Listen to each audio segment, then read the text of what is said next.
Nous lisons dans Éphésiens 6:12, « Car ce n'est pas contre la chair et le sang que nous avons à combattre. Cette guerre ne se passe donc pas ici sur terre, et nous ne devons pas marcher dans cette sphère terrestre. Nous avons à combattre contre cet ennemi qui se cache derrière la chair et le sang. Enfants de Dieu, si vous voulez apprendre à attaquer l'ennemi qui se trouve derrière la chair et le sang, réclamant la victoire au nom du Seigneur Jésus, rien ne résistera devant votre offensive, ni devant votre chant de victoire, au nom de Jésus. Nous avons à combattre. C'est donc un combat.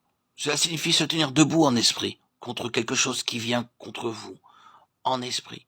Quand vous réalisez votre union avec Christ, vous devenez véritablement conscient de l'approche de votre ennemi invisible. Avec le Saint-Esprit demeurant dans votre esprit, il vous arrivera de reconnaître instantanément une résistance aiguë qui surgira spontanément en vous contre l'ennemi invisible. Votre esprit deviendra de plus en plus habile à discerner ceci.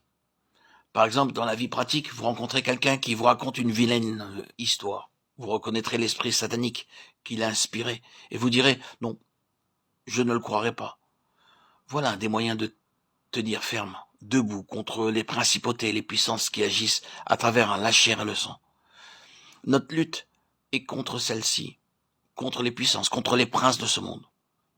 Qui sont donc ces princes de ce monde? Dieu règne pourtant dans le ciel. Dieu est souverain sur le trône. Oui, mais dans la dispensation actuelle, le Dieu de ce siècle règne par les ténèbres.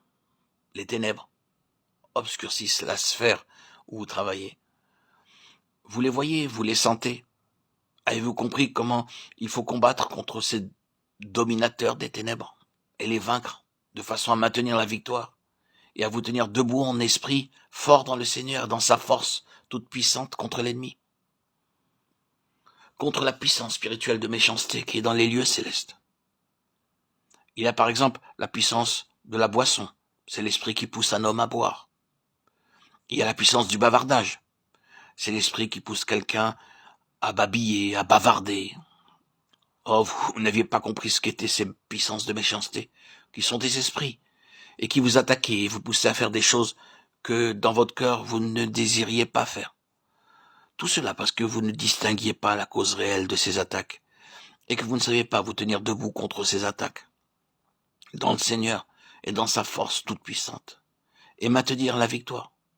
Voilà le conflit spirituel contre les principautés, les puissances, les dominateurs, les esprits malins. À quoi cela sert-il de discuter avec les hommes? Il faut agir contre l'esprit de méchanceté.